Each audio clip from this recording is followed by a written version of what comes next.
Hello, everyone. This is Jacob Hopio, the producer of The Apex. In this episode, Jan takes the mobile podcast studio onto the road to Knoxville, Tennessee. There, he interviews the president of Graphic Creations, Mr. Jim Caughorn. They talk about Jim's journey from corporate America to taking over the family business and learning how to maximize a company's branding by protecting their story from every angle. From logo creation to almost any physical product that you can imagine, Graphic Creations can help you protect your brand. To contact them and find out more, visit their website and social media pages that we have posted in the show notes. If you want to support us, there are 3 ways to do so.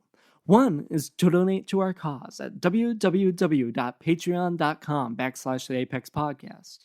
Second, visit our merch line that is proudly partnered with Envision Clothing Company at envisionclothingcompany.com. The other is completely free. All we ask is if you learn something from this episode or know someone that needs to hear our message, share it with them. Please subscribe and hope this pushes you toward your apex. Welcome, everybody, to another episode of the Apex Podcast. As always, I'm your host, Jan Almasy, and today I actually don't have my co-host and partner in crime with me because I am in Knoxville, Tennessee. Yes, for those of you that are from Ohio, it's not Knoxville, Knoxville. You'll learn that the more you come down here. So today I have the privilege of seating across the table from Mr. Jim Caughorn, who is the owner of Graphic Creations down here in Knoxville, Tennessee. For those of you that have been listening, you know that my friend Michael Pettit lives down here, and Michael actually works for Jim. How we ended up making the connection. But I was super intrigued about how his company works and how he got to where he is, specifically because I work in the social media realm. We do a lot of the consulting work and, help people optimize some of their flows. And a big piece of that is graphics. And moving into the graphics world and stuff like that, I thought that it would be phenomenal to be able to sit across the table from somebody that has been a part of it, from being at an entry-level position to now owning the company, all shares included. So, Jim, welcome to the show. Thank you. Good morning. So why don't we just start? We'll just start off with what is Graphic Creations? What do you all do here? We are, at heart, a printing company that can design, print, protect, and promote your brand. I like that. So when you say protect your brand through a graphics perspective, what does that mean for somebody? So for corporations or even small businesses that spend the time to put together, say, a brand guide, that they want to follow. If you're running around different places, getting this item printed here and this item printed there, or your apparel done in another place, it's very hard to keep consistency with the brand. So when we say protect it, is keep it in the integrity of the brand the way that you meant it to be. So it's like, you are full service, one-stop shop. You can do pretty much any. What are some examples of some products that people can get here, just across the spectrum? I basically say we can print anything but money. So if you if you could, you wouldn't be in business here, right? Exactly. So if your logo's on it, the first place you want to stop before you do anything is our company, Graphic Creations, because if it's something that we possibly can't do, we can put you in the right direction of where maybe you should go. But the challenge for me is to get somebody to find something I can't do with their brand. Well, and that's something, just that sentence right there, I love when I hear a business owner say that, where it's, if we can't do it, we're going to help you get to somebody that can. I think that it takes a lot of confidence in your product and a lot of confidence in your company. It just showcases the type of person that you are personally, where it's, if you come to us and we can't do it, then bye. There's 2 different ways you could do that. It's either we're not going to do anything for you because we're not going to make any money off of it if we send you somewhere else, or it's, hey, we can't do this, but I know somebody, here's a warm connection that you can go to make sure they get taken care of. Because more often than not, if you take care of the person, at some point in the future, they're going to end up coming back. Well, you're right, and that solidifies the relationship. And one of the things too is we stay extremely transparent when it comes to what we do in house versus what we send out. And inside our industry, I like to say it's fairly incestuous. There's not one printer that can do absolutely everything. So we've already networked with wholesale printers and people that work specifically in our trade just with printers. Mm-hmm. So if it's something that I can't do, I will send it out. And then at that point, we're just managing the project and protecting our customers. And the pricing's still good, and they don't have to go to 2 or 3 different places to try to find what they want. We've already done the homework. You're just the hub. Exactly. Yeah, and that puts people at ease for sure. If they know that a lot of time, my dad always told me, I grew up with a salesman as a father, right? So he was a respiratory therapist, and then he worked his way up to owning a medical sales company. And he always told me growing up that you can't sell a $50,000 ventilator on a 5-cent relationship. So if you were able to protect the relationship in that customer's story, you're able to protect the sales, relationship. Because inevitably, you have to make money to make the world go round. But if money is your sole focus, a lot of times you make less because people feel that. They can feel that you're more focused on the dollar than you are on them.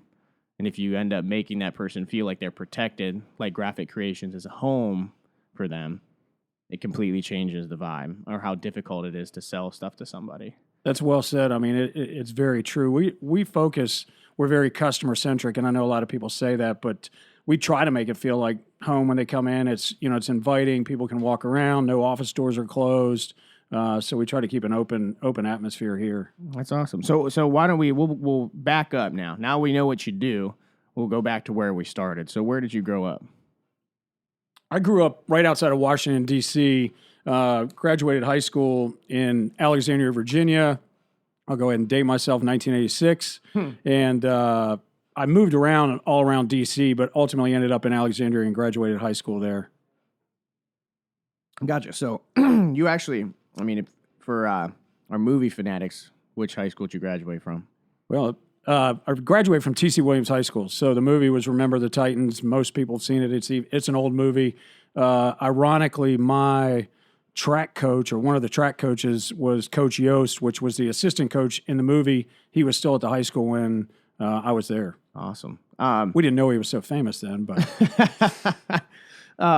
So when did you start working? When was the first time you were ever involved with Graphic Creations? Because the company was founded in 87? Yep. Am I right? Yep, Cool. you were correct. So I started in 87, about 6 months after my dad opened it. I was going to say, so right from the jump, you've been here, huh? Yeah, well, I would have moved earlier over. I was working actually at a competitor, Kinko's, which my dad had worked at the time and left and decided to do it on his own with his partner, and couldn't afford to pay me yet. So I stayed at Kinko's until it kind of worked into the system, and then, worked all the way through college.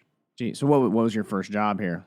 First job was, binding books and running copiers. I mean, that was the heart of it. Just everybody out did on the everything. floor. Yep, just out on the floor and servicing equipment, just making sure we kept the copiers running. Well, and that's what I love. So the smaller businesses, like these family-owned companies, a lot of times when I meet with the owners and stuff, like your sentence right there kind of hits it all. It's just everybody did everything.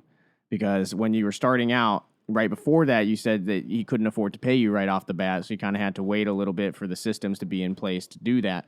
But when you get that experience at the lower level, when you're kind of doing everything from servicing copiers to printing the stuff to binding the stuff to getting it gives you such an in-depth understanding and then ability to manage those people when you move up. I feel it the same way. My grandfather was in the Corps, right, before I joined the Air National Guard. And he basically told me, he was like, hey, you're going to join the Air Force and go to school because he's like, you're going to end up as an officer someday, but you have to at least make it to staff sergeant before you commission. Because he told me that if you are able to go in as an E1, the bottom of this enlisted tier, work your way up to the point where your leaders trust you enough to lead a group of, at this point, I'm in charge of training. So I lead a group of about 30 to 45 new enlistees and train them up before they go to boot. He's like, if you can get to the point where your leadership trusts you, and as a technical sergeant now in E6, I'm putting in my officer package, it's a totally different vibe than if you were to just step in to an officer position and have to lead people without having any prior knowledge of what it's like being the one out on the floor. Grassroots. Yeah. So have you seen any of that be applicable when you're dealing with employees and stuff like that? Yeah, there's a gap, and I'm sure we'll talk about it, in between when I was here in college and then what I went and did for 15 years. So, right. When I came back to technology, it changed a lot, but I can still jump in the back and bind books and, moderately run equipment if I have to, but the technology is changed so much that I'm more focused kind of on the operational side and I think that it just knowing what it feels like to be that person out on the floor, because when you're when you're that level of employee, your livelihood depends on that paycheck week to week of coming in, doing a job, getting it done, and remembering what it feels like to be that person binding books to buy food can completely change a manager's point of view. So, I mean, you mentioned it there. Why don't we talk about what happened? So you had your job, started in 1987, worked your way through college, I'm assuming, and you graduated college with what type of degree? I got a bachelor's degree in retail consumer science with a minor in marketing. So what is retail consumer science? It's basically degree. It's more kind of an entrepreneurial, small business focus versus going through the College of Business, right? Which I couldn't get into College of Business because my grades sucked, so I had to take another route. But ended up making the best of it. So it was really, we had to create a company in our senior year of college, and build a business plan and do all kinds of fun stuff. So it was a good major. Interesting. Yeah, I mean, like you said, sometimes you got to take a different path, but sometimes those detours dump you exactly where you were meant to end up anyway. So. Yep. You're right. It's always easier to look back in hindsight, though, and say, oh, that makes sense now. Yeah, when you're failing calculus, you don't feel like there's a path that you're going down. If it helps, I failed calculus, too. So so we graduated school, and then you said you spent 15 years in the corporate world. So why don't we walk a little bit through that? What was your first job out of college? So my first job, after leaving graphics, I did a couple of small things, but I ended up at Sherwin-Williams Automotive Finishes in 1994. I started with them, and basically was on the ground feet selling. So traveling around, calling on body shops and collision centers and fleet truck companies and things like that, selling automotive finish paint. Gotcha. Yeah. So you got to travel then with that. Was it kind of like a set your own schedule kind of deal, or? Well, I had a territory from basically Knoxville all the way up to almost just outside of Roanoke, Virginia. So I covered a pretty big area. There was a lot of distributors of the product, and so I worked mostly with the distributors and then helping them push the product into the end user. Yeah. So at that point, when did you transition from? Because when we left you, I think we were still in Washington D.C., and then you transitioned over to Tennessee. When did that transition happen? So I graduated in 86. I got here in January, basically, of 87. Okay. Prior to that, my buddy and I traveled around the country for 6 months. Gotcha. We were going to go in the military, buddy system, do all that. And then, I don't know, something hit me in the head and I decided to go to college. So you moved to Tennessee in 87. So Graphic Creations has always been a local Knoxville company? So, I mean, pretty much since it started in August of 87. So, and I got here in January, so it was pretty much since I've been here. Graphics has been here, yeah. That's what I was curious, because I thought that the schooling and maybe leaving the corporate world happened in D.C., but that all happened right here at home in Knoxville. Okay, awesome. Now, this is a question that I always throw at guests, and we kind of sent this to you a little bit in advance so that you could have an idea on it. But I'm always curious, and especially from a graphics perspective, this is a cool question, I think. If you could have one billboard anywhere, right, with anything on it, and this is basically just a message that you want to get out to the world and, something positive that you would want to say, what would it be? Maybe a couple of words or a paragraph, but what would you put on that billboard? I thought that was an interesting question. I had to think about it for a hot second, but the thing that drives me is, be kind, be respectful, trustworthy, and, be giving. Give of yourself, give of what you work for. Don't be afraid to step out there and do stuff for others. It, pays back tenfold, and not necessarily monetarily, but, it does in your heart and in your soul. It feels good to be able to help others.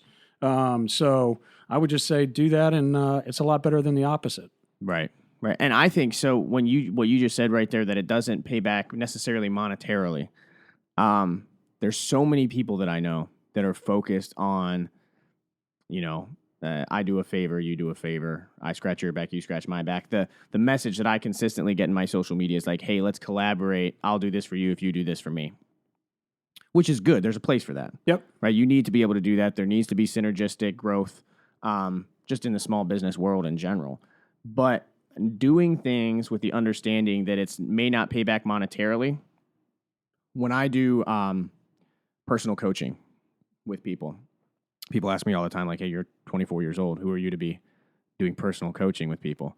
But then I kind of give a little bit of the backstory and say what we've been able to do so far, and it makes people a little bit more at ease.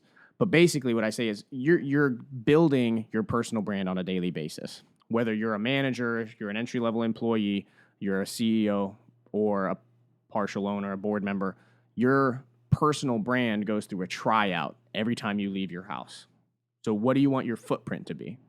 If you're known, your personal brand, your reputation is another word that people use, is this guy is giving, trustworthy, honest, he hits his deadlines, he's willing to go outside of the box, he's willing to lose a bit of his profit margin to make sure that he helps you out.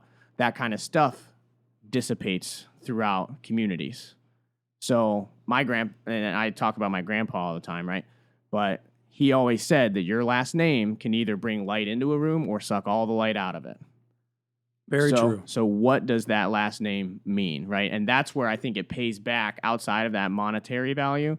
If people know that you're willing to be kind, open-minded, and trusting, and that's your personal brand, when you walk into a room or you're trying to pitch or you're trying to do something positive for somebody, even if money is involved, they're way more comfortable with you. And that reputation is just going to exude excellence from the top down. And it's going to make other people within the company want to be more like that, right? It's very true. And, obviously when you get networked in the community and typically I feel like when that happens, you're going to find a passion outside your business. And for me, it was the Boys and Girls Club. So they were a customer, they were buying some, a few things here and there. And I got to go do a tour of one of the Boys and Girls Club and got to be invited to be on a board with the Boys and Girls Club. And then that led to getting on the committee for the Philip Fulmer Golf Tournament, which I've done for the last 5 years. So inside of the revenue is a passion that has come for the Boys and Girls Club. So when people ask me to donate or do something, it's like I'm always looking at what's it going to take away from the Boys and Girls Club that I could give to them. Right. So it's become, through business, it's become a passion in the community. And you see these young kids coming up, and if you can touch one of their lives, I have a couple of them that have already come through here and interned and seen what we do at graphics, learned some practical skills, got a feeling for working in a small business. They're the future leaders. They're the future people that are going to be coming into our companies. And boom. So I love what they're doing over at the Boys and Girls Club. It's really cool. 110%. The future leaders idea, right? And that's why I love when I got selected to be the NCOIC, the non-commissioned officer in charge of training. I was still technically a senior airman. I was one of the youngest people selected to be in charge of that training unit. But my biggest thing is, prior to me taking over, what those people were able to be exposed to was rank and regulation, customs and courtesies, basics. I switched it a little bit, and I gave them less of that, which meant that they were more surprised when they got to boot, but I kind of wanted them to be more surprised when they got down there, because that's the whole point. But besides that, I started teaching critical thinking skills, leadership tactics, how to deal with being at the bottom of the totem pole, how to get excited about sweeping a floor or cleaning tools, what that meant for the overall mission of the Air Force. And 2 years ago, about a year after I had taken over the program, I had a senior master sergeant approach me from the maintenance quadrant that was like, "What are you doing to these kids?" What do you mean? At first, I was like, I'm going to have to pop to attention, and I'm going to bet, my ass chewed. But he was like, "I haven't had kids so excited to sweep a floor or clean tools in forever. What are you telling them? Like, how does this work?" I was like, well, if you tell them that sweeping a floor frees up somebody else inside of that small business structure, right, that has been there for 4 years, that knows how to fix the copier that's broken, now they see why sweeping the floor is important. Because if they don't do it, it's not going to get done. So if you get people to understand why that bottom level is so important, they see that overall picture, they're able to be like, oh, I'm an integral piece of this party. Well, and when that happens, you get, what I call employees that are engaged. Mm-hmm. They're not just showing up, they're engaged in the business. They're doing things that maybe doesn't necessarily fit inside what they would describe as their job description. Right.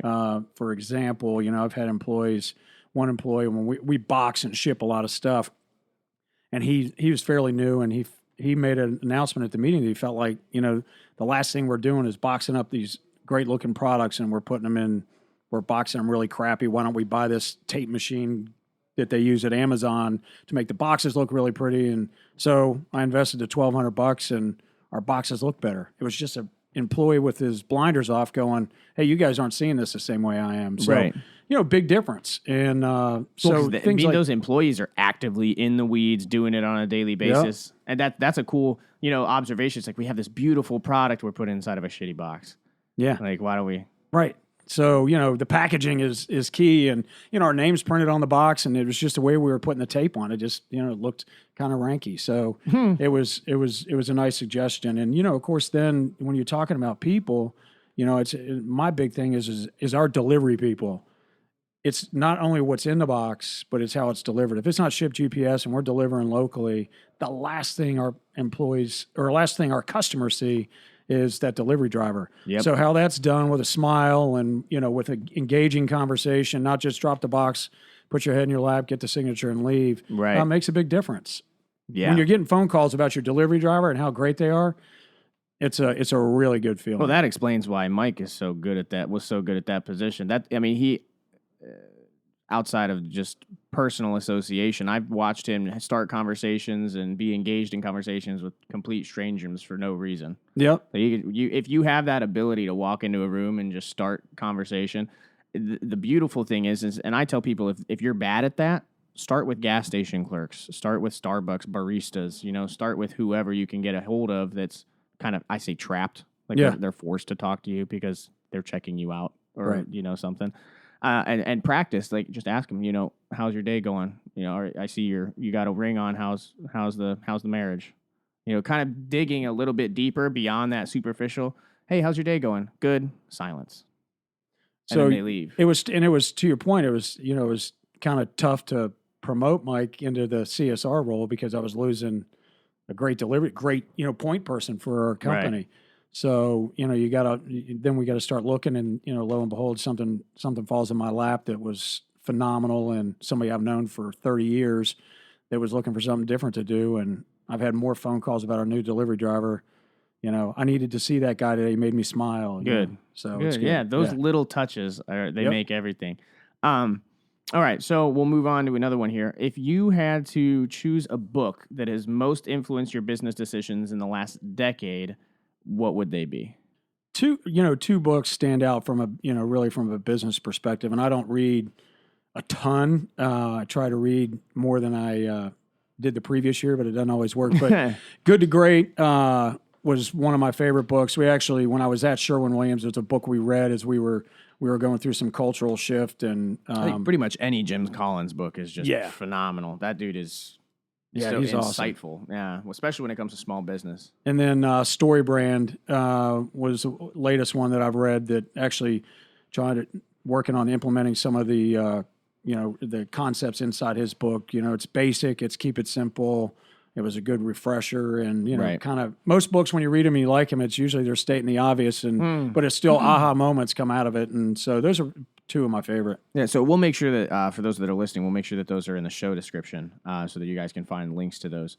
But my big thing, I've read both of them and listened. I actually technically didn't read them. I listened to them because I'm moving consistently, and I can not focus on reading for longer than 10 minutes at a time. So it might take me 6 months to read a 50-page book. Oh yeah, I'm the same way. But I drive a lot, so I tend to listen to the audiobooks.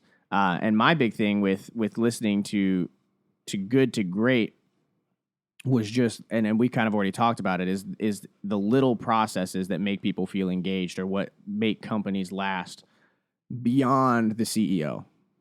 And that's what Good to Great or Built to Last or any of these books by Jim Caughorn talks about is what systems are you putting in place that the company is going to survive without you in it? Because there's a lot of people that are, I want to say narcissistic, but they're prideful in the fact that they've built something and that they turn the company into something that they are the cornerstone. And if you pull that cornerstone out, the company would collapse. Well, and many times, it's like I think people they think that, and it's easy to do that when you've got all your chips in, you're going to hold on a little bit tighter, and it's hard to let go. And it's what I tell everybody here is I'm trying to get to a point where I'm not in the process, because if I'm in the process, then it's already broken. So I need to be working on it, not in it. And that's a very hard thing to do, but that's my focus right now, is getting a little bit above so I can be focused on bringing them the tools to do their job, to make us better for our customers, to have the right equipment, Right. The right marketing, the right branding. And that's where I need to be. But at the same time, I've got customers that still call me and want to deal with me. And so I'm slowly working, and I don't want to be out of touch. I just want them to be able to feel functioning without me being in the process. Right. Me to be able to leave Thursday and Friday and my phone not ring is a great feeling. Oh, yeah. So, oh, yeah. And I mean, and I kind of, just working in the medical field, right, I compare it to the docs being able to trust their nurses. We have a set of standard protocol orders that we have. I mean, as an ICU nurse, I can titrate meds, I can draw labs, I can do pretty much anything outside of saying, hey, this patient needs a new medication or surgery or something else. But I'll do everything in my power to not have to call the doc. Network with my NPs, talk to other people to make sure that I'm doing as much as I can to allow that person to be outside of the process. Well, and that way the doc can see more patients and be more engaged versus, trying to do the tactical stuff. And that's what I'm working on, is strategic versus tactical, and how I spend my time. And now, have you ever heard of Jocko Willink? Do you know who that is? No. Okay, so you're going to love him. First, we'll kind of tie this story brand idea into Jocko. Okay, so story brand is what, Donald Miller? That's his name, yeah. Right? So his whole perspective is distilling down your company's message into something that's graspable and that you are able to push out into the world. I mean, his big thing is distilling down a one-liner, and what is your company? Who are you? And I mean, I love that, because I think that a lot of, especially in today's social media world, everything's super busy. Everyone's being bombarded with content. And there's a market shift happening right now. And the world is kind of shifting back towards local, small businesses, ethics, social responsibility, and stuff like that. And as people are starting to wake up to it, they're being awoken to the fact that the people that have that personal brand name that they've been working on for the last 5 to 10 years, that people believe them to be socially responsible and ethical and everything else, they're going to see a boom. And that's, me putting it on audio so that I can reference this clip 5 years from now and be like, haha, I was right. Yeah. Good. But Jocko is a prior service Navy SEAL commander. Okay. He actually commanded Chris Kyle's unit when they were in Ramadi. So military brat, right? I love listening to military leadership. I just put in my captain's officer package. So in prep for that, I went back and reread 2 of his books. The first one's called Extreme Ownership, and the second one's called The Dichotomy of Leadership. So you used those terms, right? Where's the strategic level? What's the tactical level? Okay, and he talks about both of those from a military standpoint. The big thing that I think that you're doing a good job of right now, and you're kind of talking about it, is he has a system in place called detachment. And he basically makes a reference to like The Sims. And I was actually laughing. I gave a speech at a university not too long ago, and I referenced The Sims, and it was to like freshmen. Nobody knew what it was. I was like, damn. I was like, I'm not even that old, guys. Come on. Like, you can't date that. Then I was like, oh, well, I guess I was like Windows 95. But it's looking at yourself in the third person. And he said leaders a lot of times get too caught up in the weeds because they're afraid to let go of the process. They're afraid to trust because they have so many chips in the game that they're afraid to trust their people. He said that is the biggest way for organizations to fail. In the military, that's how you get people killed. And he was like, in the business world, that's how you kill revenue. If you're too involved in the weeds, because what happens is you're so involved in the weeds and the process and the daily tasks that you don't have vision. So in order to get that vision, you have to detach, look at yourself in the third person. And he said, take 2 steps physically back from the line of fire so that you can see that machine gun or you can see that tank coming up over the hill. Because if you're actively involved in the firefight, you can't protect your troops. Right. If you're in the tank, you're in trouble. Yep. Your entire mission should be to see the entire battlefield as the leader, not be the one actively shooting the M60. So I think that that's a really sweet idea that you have as far as the way that you phrased your position is, I need to be able to see the vision. I need to be able to work on the process, not be in the process. That is right. And I instantly started thinking about Jocko and how he talked about that in his I'll have books. to make a note and read that for sure. Yeah, and I can 6-month read. Yeah, exactly. Or get it done. Yeah, I definitely think that you would enjoy it. He's got a lot of really good points in there too. Well, you know, the thing is too is with the in December I bought out my partner, and so at the time, you know, I really had been.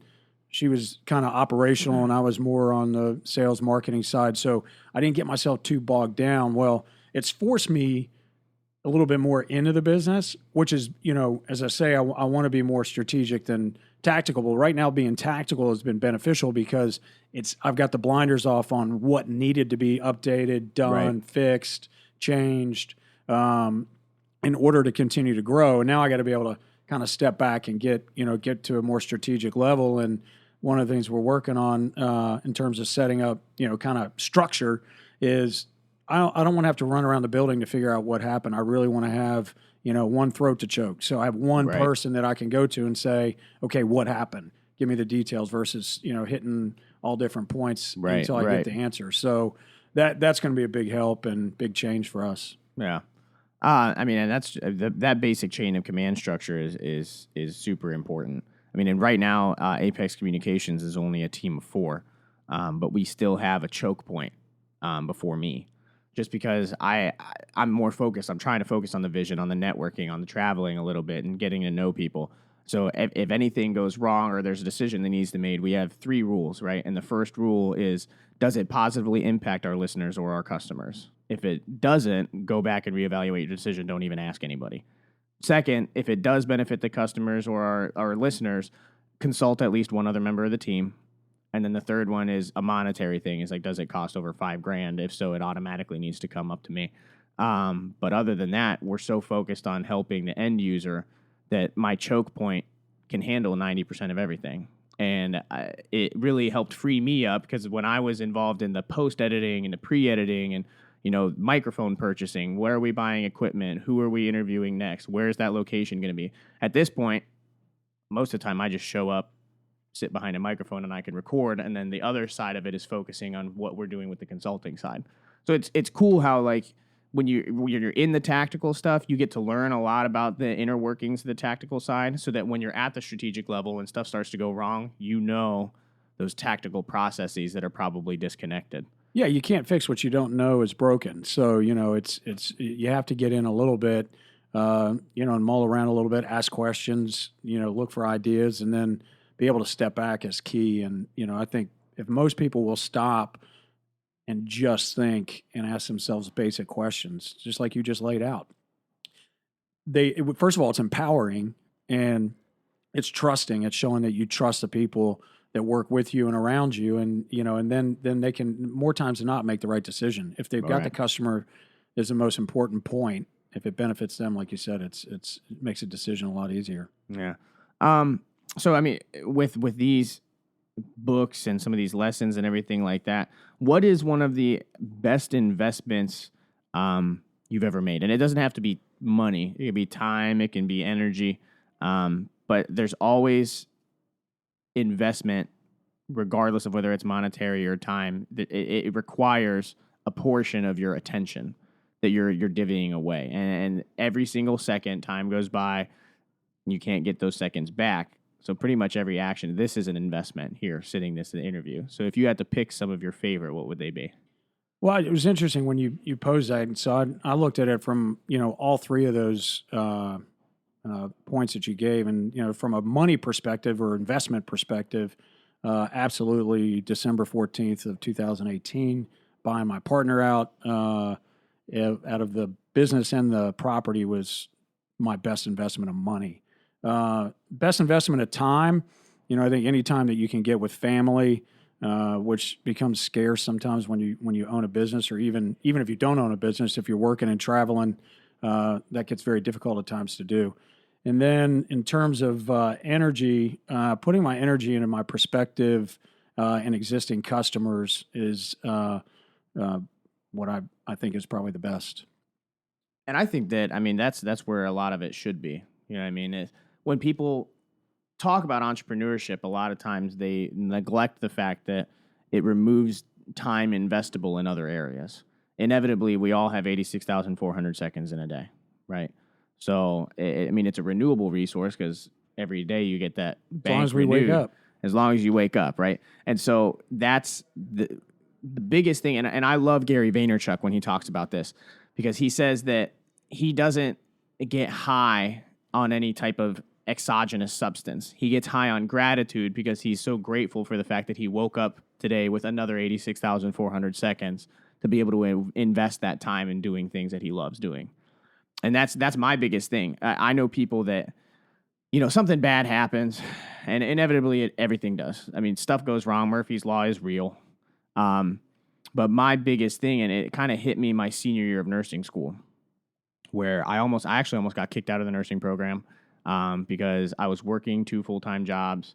A full-time job and a part-time job. I was in the service. Like, I had the guard duties that I was doing, and then full-time nursing school. And I was so tired at one point that I made it to my clinical site, but fell asleep in my truck and didn't actually make it into the hospital. And that was my second unsatisfactory. So you're allowed to get 3 in a year before they boot you, right? So I was down to 1, and I had 6 weeks left to go in the program.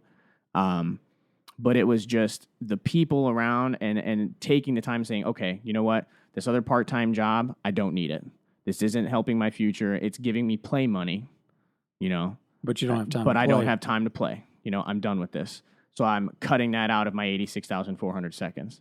I'm reprioritizing. I'm going to spend the majority of my time studying. I needed to stop going out on the weekends. I need to do this. I need to do that. So it was a wake-up call. So when I encounter people that say, oh, this bad thing happened or this bad thing happened, I'm like, okay, first of all, was it self-inflicted? Is it something that you could have controlled? And a lot of times people don't think that they could have, but I was like, all right, now look at all these decisions that you made that led up to this point. What if we would have changed one of those? Okay, first step. Second step is, now it happened. You can't go back and change it. So the only option you have is, what are you doing moving forward?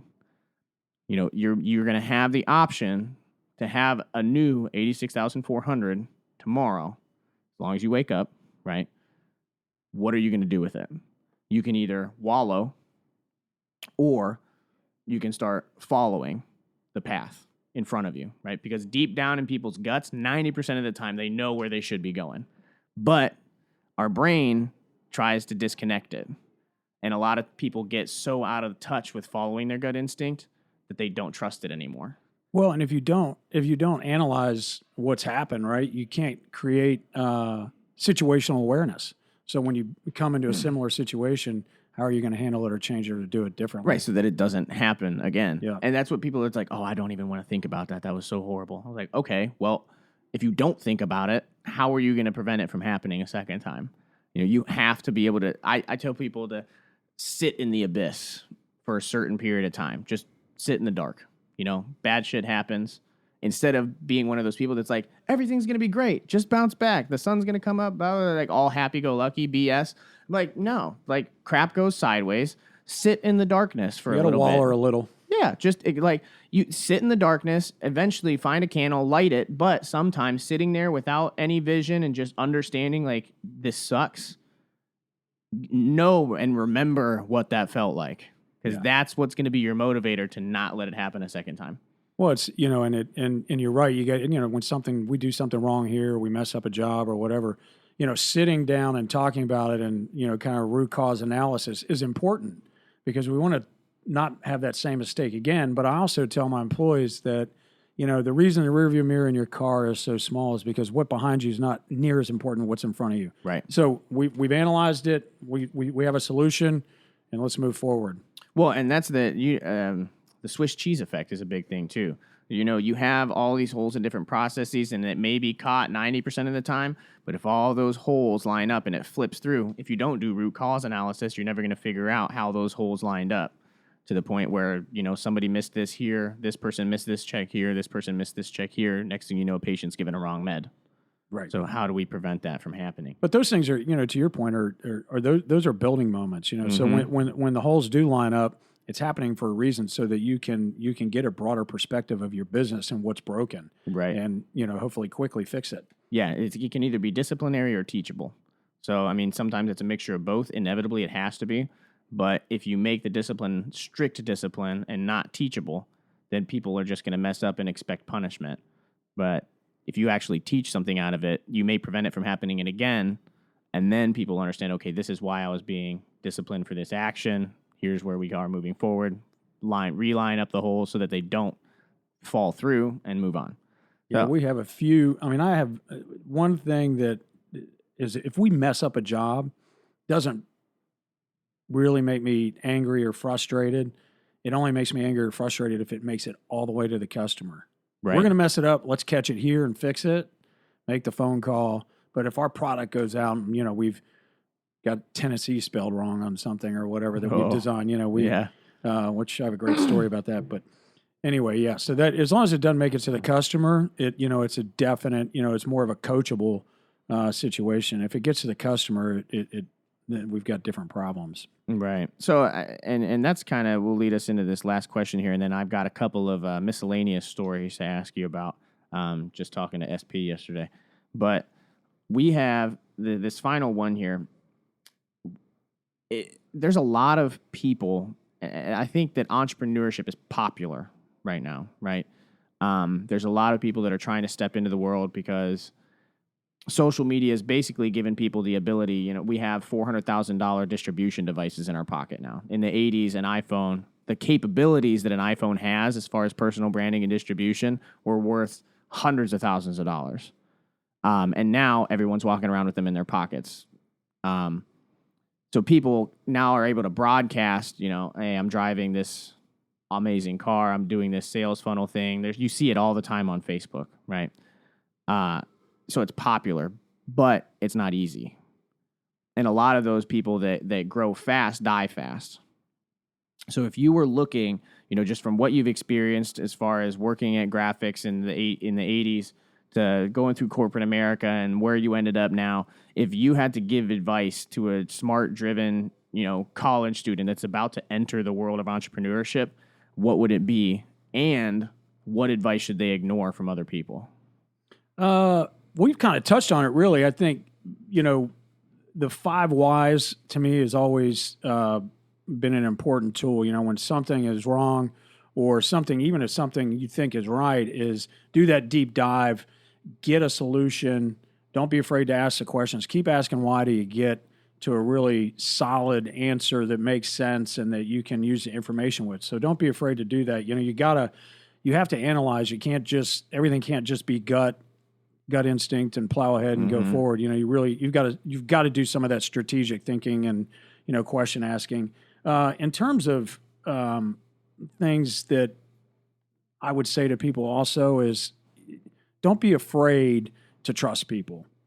There's a lot of people out there say, go around with your guard up, but if you spend your time worried about trusting, and this is where sometimes you got to follow your gut, you're going to get paralyzed with, you're going to have that kind of paralysis by analysis thing. Yep. If you don't let people, that say that they can help you help or get engaged, and they're inevitably you're going to get let down and somebody's going to break your trust and you're going to have that failure, but that's all part of growing and that's all part of learning and understanding personality and people's traits and what you look for in business partners or banking partners or even in your customers. So Right. I think that's keys. Don't be afraid because there is a lot of good people out there that can help your business.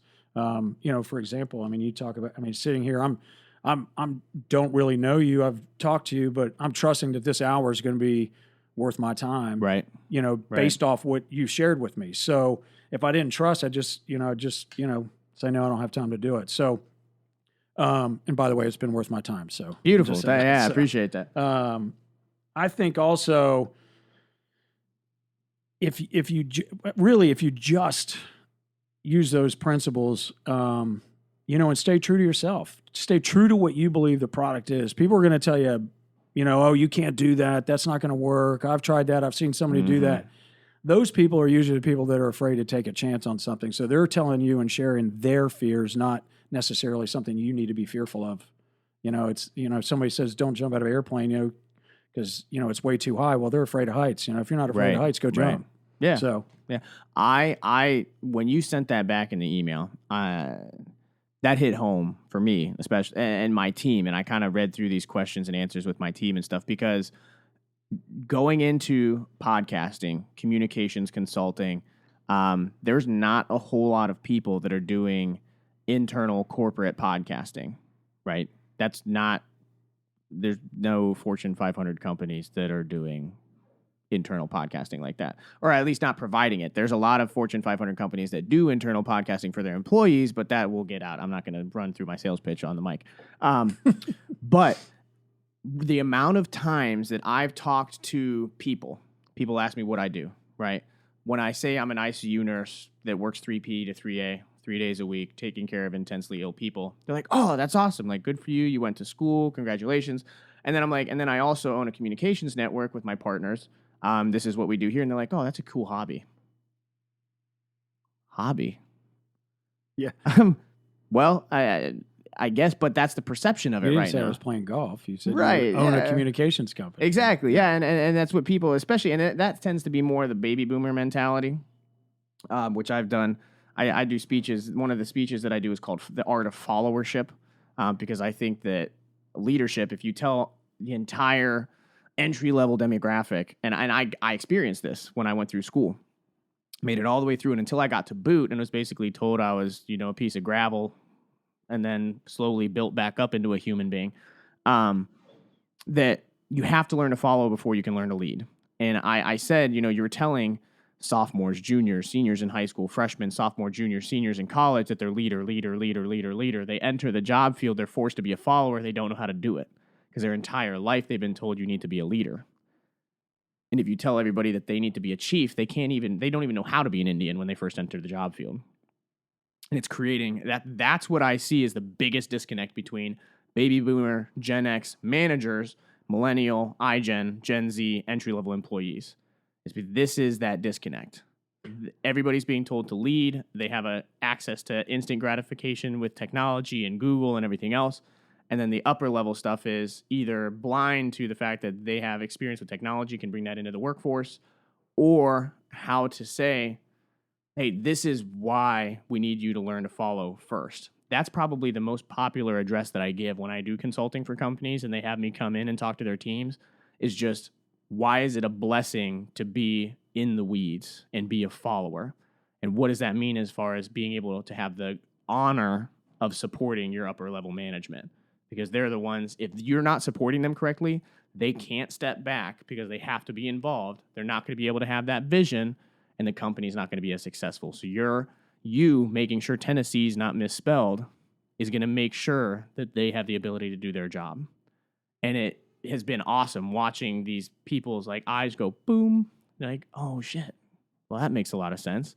Well, and I think that the younger generation coming into the workplace has a lot more bandwidth and capacity and knowledge, and extremely intelligent, and that's great. And the other piece that's needed with that, in order to lead, is to be able to engage in conversation, look somebody in the eye, shake their hand, have a social conversation, and be able to do that, and with the knowledge and direction that they have and open mind that they have, you put those two things together, it's going to be extremely dangerous. But you got to go through a little grit too. I mean, you got to get in and do it.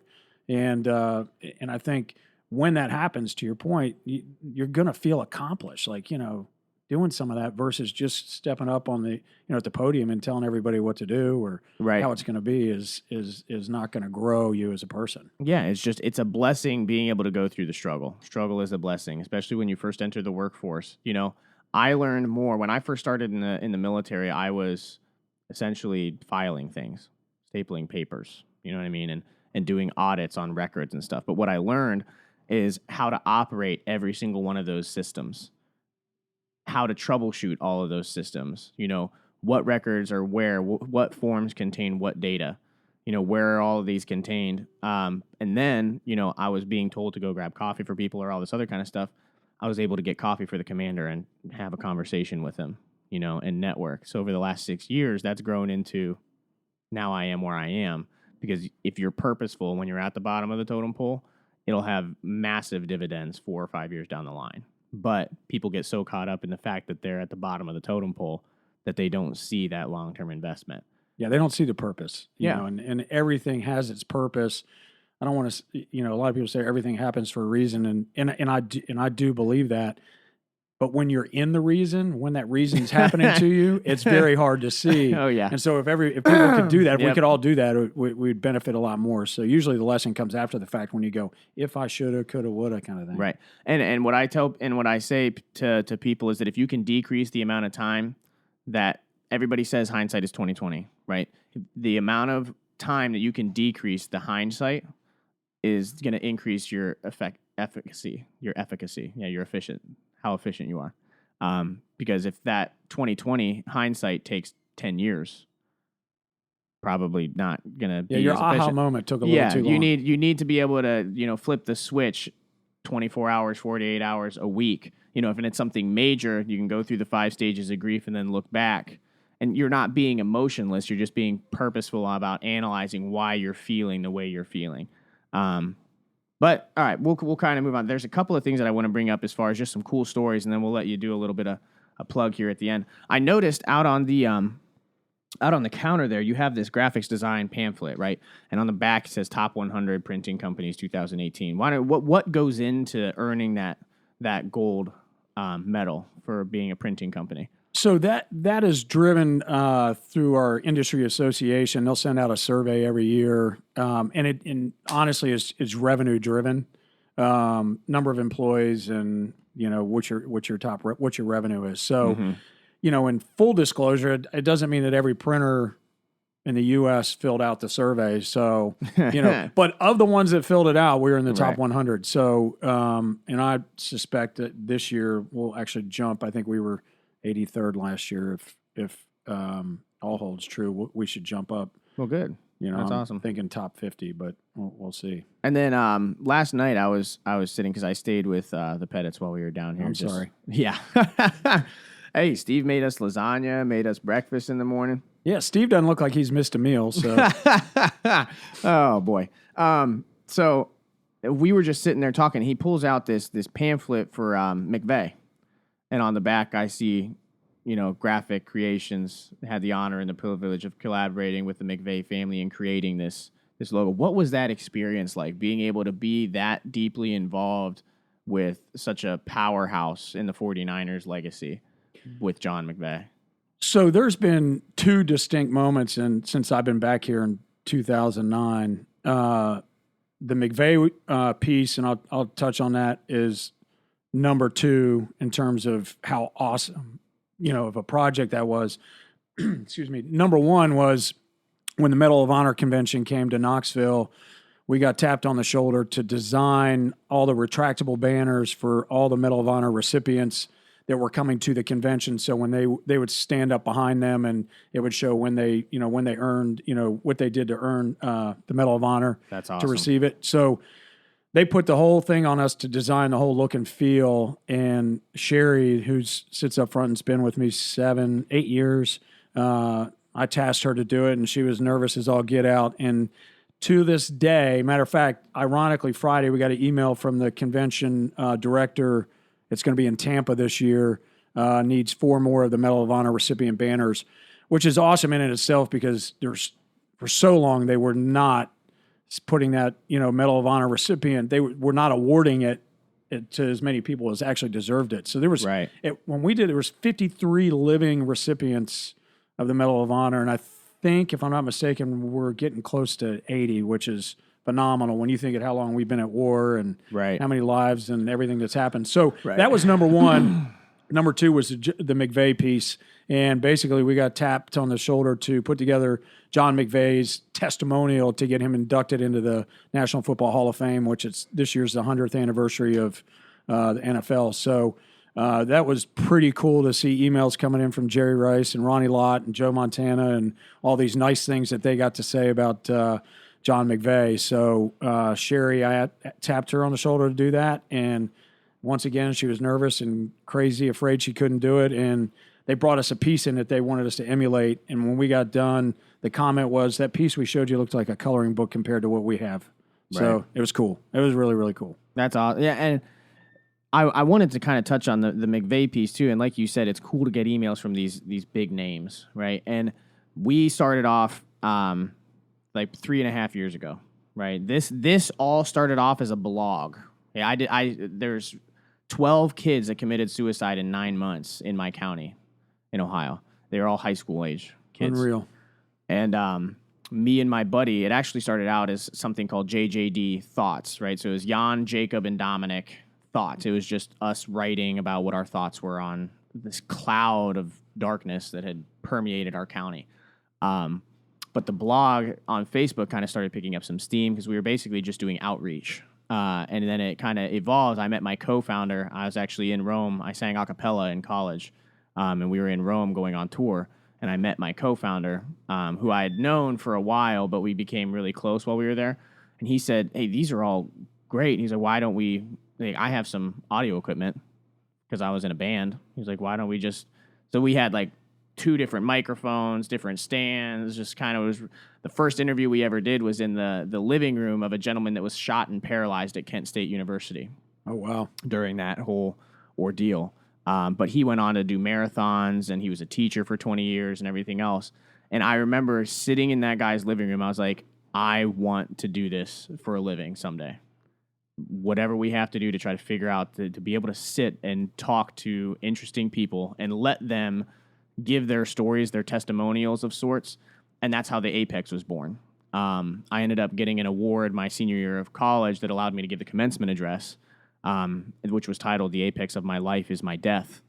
And it's basically just the entire premise of the podcast, our movement, and everything we do is just every single day you have the opportunity to raise that apex, because then an apex is the highest point of any path or object. So once you reach that mentally, the only direction you can go is down. So regardless of age, regardless of demographic, income, anything, you have a personal apex that you need to try to shoot for, push it up.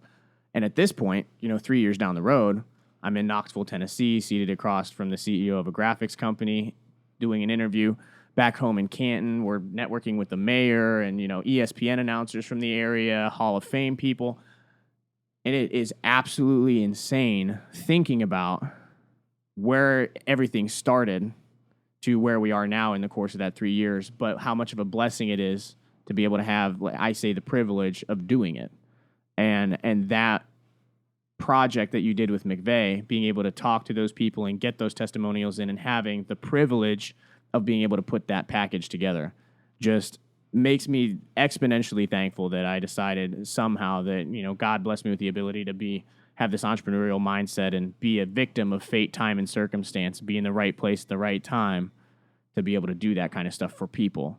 Because that's what I feel this really boils down to. I think your and I mentalities kind of, they link up in the fact that our end goal is to really help the customer, to help the end user and help them tell their story, whether it's through graphics and branding or audio. Yeah, that's definitely my passion, and your story is awesome. And I think when you look at it and you go, how the circle gets really, really small, and the fact, with Pettit, his dad's the primary reason my deal happened. I didn't, right. It was a BevNap deal almost. People joke about it, but I didn't think any bank would do what it was going to take for me to do it the way I wanted to do it. And, he found a way to make it happen. That got me to Mike Pettit. That got me to the McVeigh family, right. And then all of a sudden that gets me to you, and you tie all that together, and it, the circle gets really, really small. And if we've got time, I'll tell you the story about Regal, and we're talking about community and just doing things. We'll hit that one, and then I want to end it with the misspelled Tennessee because I'm curious. That's a great story. So I'm a pretty avid runner, involved in the running community in Knoxville. Do a lot of stuff inside that, inside the running community, T-shirts and stuff that generates revenue. That's fun to do because I'm passionate about it, so it makes it more enjoyable. But the Knoxville Trot Club came to me and asked, or sent a lady to me that does a program called Ansley's Angels. It's a national group that they provide all the wheelchairs for people that have disabilities that can't run, and then they give runners, which are called the angels, that push them in the race. So they show up with a trailer with all the special wheelchairs and all that stuff, and you'll see them at races if you run road races, whether it's a 5K, 10K, half, or full marathon. People are doing this. So she wanted to get the trailer wrapped, and she was running this chapter, and So she wanted to get it wrapped, and she came to me, told me the story about it. And I was like, wow, that's pretty neat story. I'm in the running community. So I donated the wrap. Let her use our truck to pull the trailer. She didn't have a big enough vehicle. I told her, there's no way you're going to be able to pull that with what you have. So we let her use our delivery vehicle to pull it. Fast forward like 3 months, and I get a phone call from this lady, and she says, hey, I've got a rush job I need to get done. We've got a grand opening at our movie theater, and we need to get some wine glasses. And we need them like fast, and we need them with our logo on them on the box and blah, blah, blah. So long story short, she works at Regal Entertainment. I had no idea.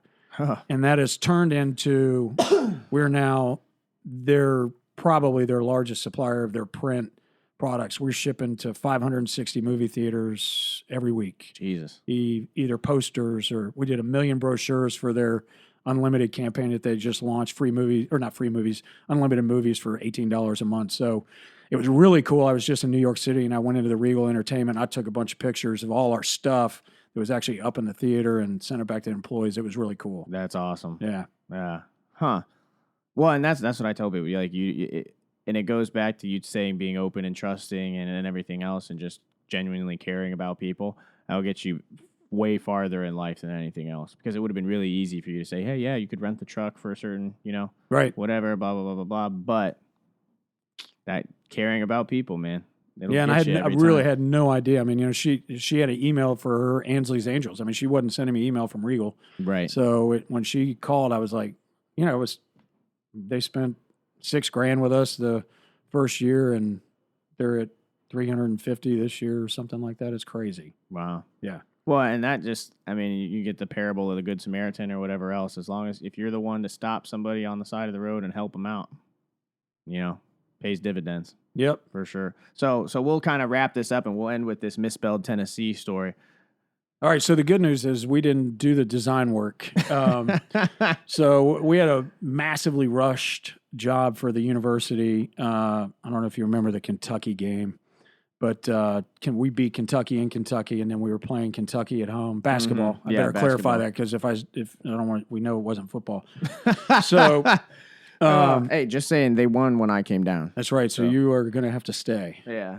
But anyway, so IMG contacted us. They basically are the marketing communications arm for the university. Hey, we got 15,000 posters, I should say, that we want to print. It was they were putting them in all the seats for the game, and they were spelling out "Feed the Floor," and people can hold them up, flip them. They're orange, white. So this is on a Monday, and they've got to have them on a Friday. You get them all printed. We get them over. We go over to Thompson Bowling with a sample just to see how we're going to put it in the seats and set them up. I get back to the office, and we're putting finish cutting on all of these. And I get a phone call, and they said, we have a problem. And I go, oh gosh, what is it? And they said, Tennessee is misspelled on the posters. This is on Wednesday. Oof. So can you get it reprinted? And I hate reprinting stuff for mistakes. Yes, I'm getting paid to do it twice, but that's not how I want to make profit. I was upset we didn't catch it. Right. But it was missing an N in Tennessee. And of course, we had already been in Kentucky making massive jokes the previous game about Kentucky and something that they had spelled or whatever. So we could not let them. No way I was going to let them be in there. So we got them printed and done a second time and got them over there. But it was quite funny. So. Well, especially like it's one of those, if you're making fun of somebody for something the week prior, and then you're like, no, we cannot let them have this win. Cannot. So anyway, it was funny, but it was painful too. Oh my God. I can't imagine, especially something like your state. Your university, your designers. Yeah. Oh man. Well, that's good. So where could people finish this off with your plug? Where could people find you online? What's your website? So graphiccreations.com. Of course, we're on Facebook and Instagram as well. I've got a feeling after talking with you, we'll probably be doing a little bit different approach to some of it, but I'm looking forward to that. But yeah, graphiccreations.com. You can call us too. We don't have an 800 number, but we pretend we're a national company because we ship nationally. So right, and that's the other question. So if you ship nationally, I mean, this is going to be airing. The majority of our demographic right now is kind of in the Midwest area. This is going to be one of the interviews that we're trying to push our territory a little bit further south. But if you're living in Ohio and you want to order graphics product, rather than going to Vistaprint, they can come to Graphic Design. You can still buy local and buy a small business, even if it's not necessarily, you can't find it in your community. You don't always have to go to the big boxes like that. But yeah, we ship. We actually are pretty close to, I think, UPS's largest customer in Knoxville after getting the Regal account. So we've mastered shipping. It's 2 days to Ohio, 1 day to Cincinnati. Awesome. So yeah. Cool. And then anything, Instagram links, we'll be broadcasting that across. So if you wanted the graphic creations on Instagram and everything else, we'll post those links. Inside of the show description, again, just as a reminder, you guys will be able to find the books that we referenced here. The Good to Great by Jim Caughorn and Story Brand by Donald Miller. If you want to support the Apex Podcast, you can go to www.patreon.com/the Apex Podcast. For $5 a month, you get 2 stickers sent to you and a handwritten letter from one of the founders. You also get a shout out on the show. Unfortunately, we don't have anybody to shout out this week, so you guys need to step your game up. You can follow me on Instagram personally at Jan_Almacy. It's Jan, but it looks like Jan, Jan. And then our co-host, Doc Holliday, 92 on Instagram. And, of course, the podcast is at the Apex Podcast on Instagram, Twitter, LinkedIn, wherever you can find us on social. Till next time, y'all, I hope you guys keep chasing the Apex. And especially for this episode, go Vols. Go Vols.